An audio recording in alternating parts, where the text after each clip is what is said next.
வணக்கம் மகளே. இன்னைக்கு நம்ம சேனல்ல திலீப் நடிப்புல ஜி5ல ரிலீஸ் ஆயிருக்க பிரின்ஸ் அண்ட் ஃபேமிலி மலையாள படம் எப்படி இருக்குன்னு பார்க்கலாம்.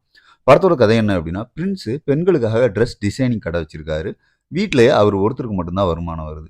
அவரோட மத்த தம்பிகள் எல்லாமே வெட்டியா வீட்ல தான் இருக்காங்க.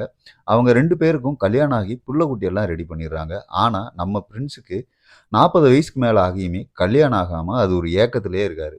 பல பொண்ணுங்கள பார்த்தாலும் எதுவும் செட் ஆகாம ஹீரோயின பார்க்க போறாங்க. ஆனா, அவங்கள வழியே இல்லாம தான் கட்டிக்கிறாரு. அவங்களோ ஒரு சோசியல் மீடியா இன்ஃப்ளூயன்சர். அந்த கல்யாணத்துக்கு அப்புறம் அவங்களோட வாழ்க்கை எப்படி மாறுது?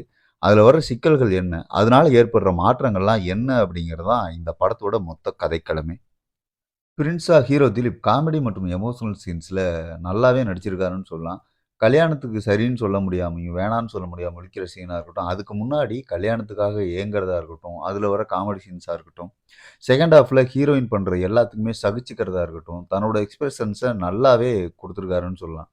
ஹீரோயினா ரன்யா ராணா அந்த கேரக்டருக்கு அளவெடுத்து செஞ்ச மாதிரி தான் அழகா இருக்காங்க. ஆரம்பத்துல ஜாலியாவும், அதுக்கப்புறம் பின்னாடி செகண்ட் ஹாஃப்ல கொஞ்சம் சீரியஸ் மூடுக்கும் போறதுன்னு தன்னோட ரோல நல்லாவே பண்ணியிருக்காங்க. இவங்கள தவிர மலையாள நட்சத்திரங்கள் பலருமே அவங்களோட ரோல கச்சிதமா செஞ்சுட்டு போயிடுறாங்க. அதுல குறிப்பா பிரின்ஸ் கடையில வேலை பார்க்குற மஞ்சு பிள்ளையும், ஜான் ஆண்டனியும் கூடுதலா கொஞ்சம் கவனம் பெறுறாங்கன்னே சொல்லலாம்.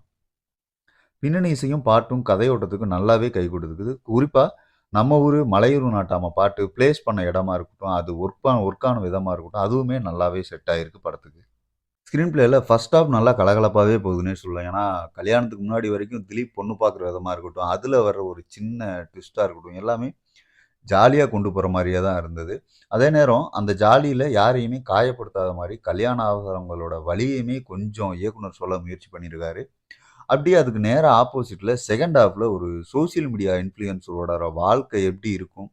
அவங்க ட்ரெண்டிங்காக என்னவெல்லாம் பண்றாங்க? அது குறைஞ்சா அவங்க மனநிலை எப்படி இருக்குங்கிறத ஓரளவுக்கு தெளிவாவே சொல்லிறாரு இயக்குனர். ஏன்னா, இன்னைக்கு சோசியல் மீடியா அப்படிங்கிறது தன்னோட வாழ்க்கை எண்டு டூ எண்டு டேல என்ன பண்றாங்களோ, அத அப்படியே லைவா காட்டுற அளவுக்குலாம் ஏகப்பட்ட பேர் நெறையா வந்துட்டாங்க. குறிப்பா குழந்தைகள வச்சுமே பண்றாங்க.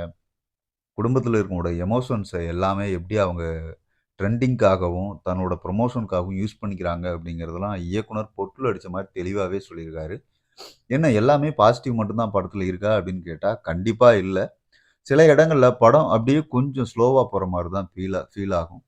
கிளைமாக்ஸ்ல இன்னும் அழுத்தமா குடுத்துருக்கலாங்கிற மாரியே இருக்கும். ஏன்னா, ஹீரோயின் மனசு மாறுற சீன் வந்து இன்னும் கொஞ்சம் அழுத்தமா எழுதியிருந்தாங்க அப்படின்னா, நம்மளால இன்னமும் ஈஸியா கனெக்ட் பண்ணிக்க முடிஞ்சிருக்கும் அப்படிங்கிற மாரி தான் தோணுச்சு.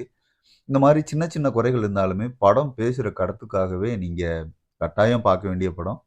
அது இல்லாம பெருசா எந்த வெட்டு, குத்து, 18+ எதுவுமே இல்லாம ஜாலியா ஒரு குடும்பத்தோட ஒரு படம் பார்க்கணும் அப்படின்னா, நீங்க தாராளமா இந்த படம் பார்க்கலாம். படம் ஜி5ல தமிழ் டப்பிங்லயே இருக்கு மக்களே.